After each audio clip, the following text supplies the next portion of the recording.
Yo, what's up mga kabarangay? Welcome back dito po sa Doy TV Sports at Hinebra Channel.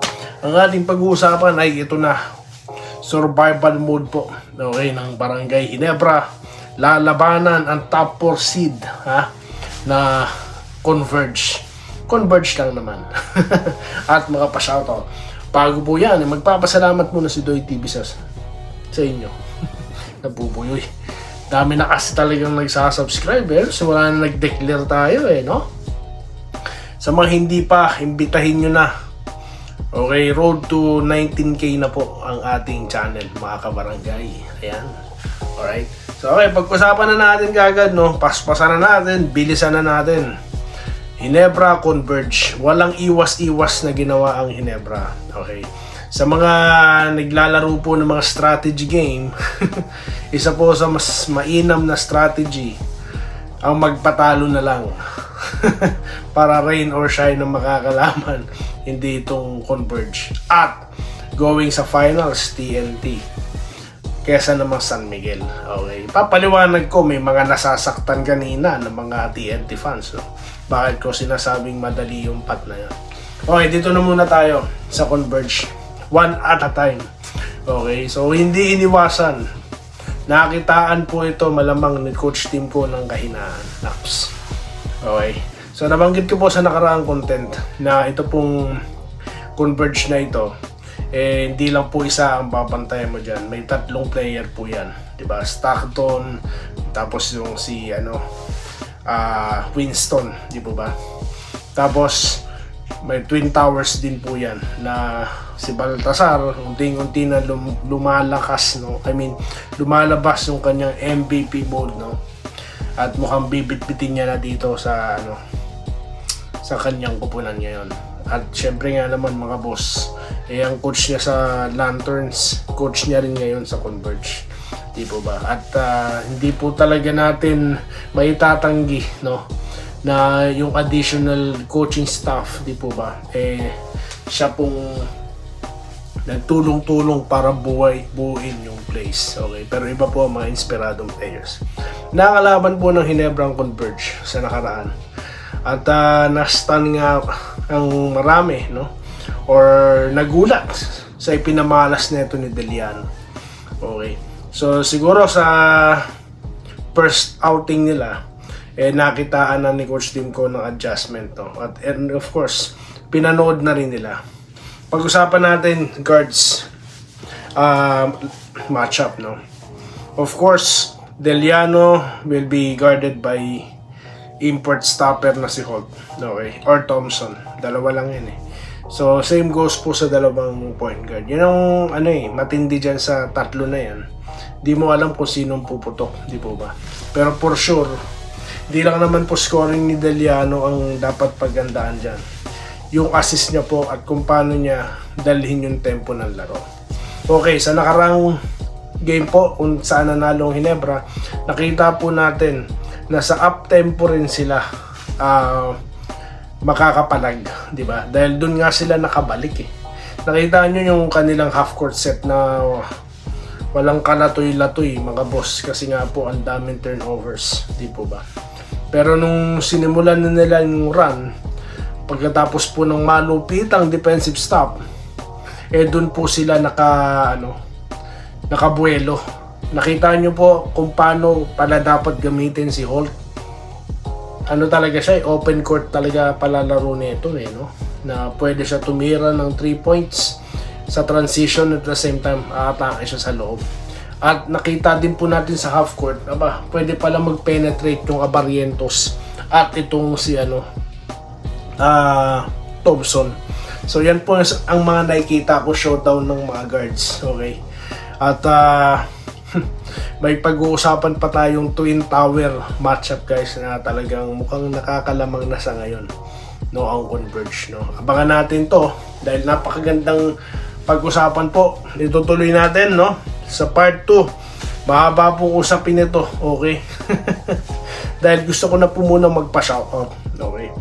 So habang nagpapa-shoutout po ako mga boss, may mga tanong na rin po akong sasagutin.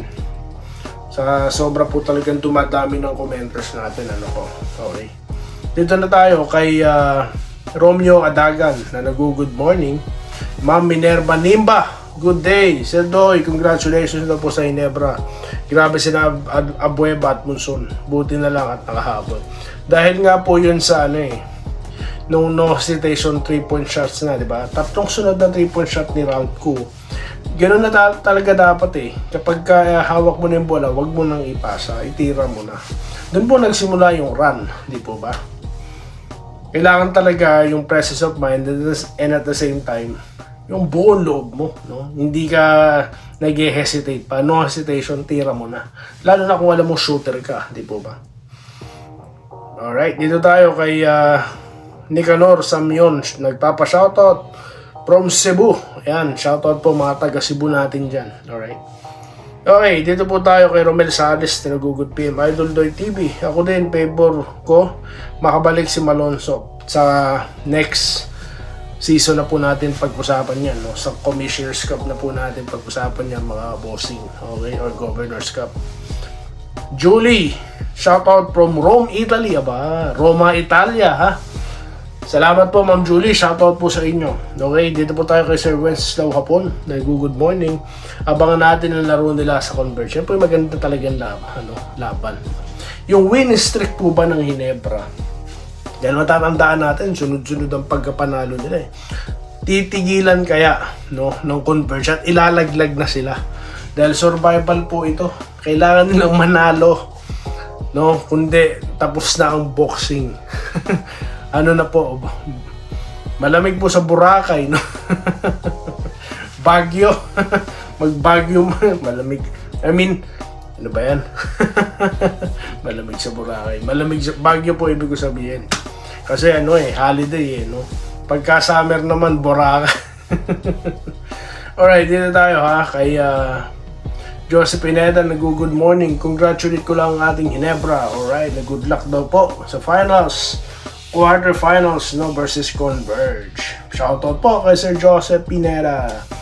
Joel Esguerra, okay, God bless Doy. Hari nawa, magkatotoo ang predict nyo. Dapat magkatotoo. Dapat makapalag ang Ginebra sa first game pa lang, no? Good day, Idol Doy. Congrats, Enrique Rivero. Yan, mga nagbabalikan na ang ating mga regular commenders, Sir Lawrence Coleg, na nag-hello. Good morning, shoutout or congrats daw po, no, sa barangay. Andesito lang tayo, good morning. Maging sino man ang kalaban, kaya yan, wag lang magkaroon ng maraming turnovers. Yun ang mahirap nga. Sinasabi ko, panira na ipapasa mo. Yan tuloy, hindi alam ng papasahan mo. Kaya, imbes na chance na maka-points, tapon bola, turnover. Ito po, may tanong. Dado Manlapas. Sir, paano kung hindi malampasan ng Converge? Wala na po. Tapos na. Pahinga na po. Bakasyon. Pumuna ang Ginebra, no? Okay. Vincent Nava, good day, kabayan Doy. Congrats, Ginebra. Good luck. Yes, good luck daw. Carlito Bolima, good day. Idol Doy TV. Hindi kaya mag-gaya si Abis kay Garcia. Di po natin alam di pa po natin nakita naglaro. For sure, bibigyan ng playing time yan para makita yung magagawa ng bata, no? Eto, si Jigs Carredo, sabi niya, ikaw napag-iwanan na. Daming vlogger na magagaling, sabihin mo na napag-iwanan, labo mo. Ganun po talaga, sir, no? Kung di nyo maintindihan ang pagpapaliwanag ko, pwede kayo doon na lang. Marami palang magaling, ba't kayo nandito sa akin? Nalalabuan pa kayo. Alam niyo po kasi matatalino ang mga subscribers dito. No, yung mga solid subscribers natin, viewers natin, matatalino kaya naintindihan nila. Hindi po yan nahuhumaling sa mga fake news vloggers. Hindi po ganoon ang channel ko. Yes, totoo po naman, marami ng channel dyan sa Pilipinas, no? Marami talaga. Pero wala akong pinapollow ni isa sa mga yan. Kaya ako nagtatag na itong channel na ito. May mukha, hindi anonymous, na kung sino-sino lang ang nagsusulat. Puro kabalbalan pa yung iba. How about David Deponso? Nasa Converge na po yan. Kasi tapos na yung kampanya nila, di ba? Bravo po ba yan? Ang alam ko, nandyan na yan sa Converge. Kaso mahirap po ipasok siya sa kalagitnaan, nangangapa pa sa sistema, no? Maganda po ngayon yung takbo ng Converge eh. Baka po mag-iba pag nagpasok sila ng ibang player, di ba? Iba naman po yung yung kay Manuel. Yung kay Manuel kasi talaga replacement talaga yun. Tsaka grabe naman pong veterano na yun eh. Di ba? Kaya madali na lang makakasunod yun. Okay? So yan lang po muna. At alam niya na yung galawan sa loob. Alam niya na kung saan siya po pwesto. Nakita niyo naka-monitor na sa kung kanya-manyang page na yan.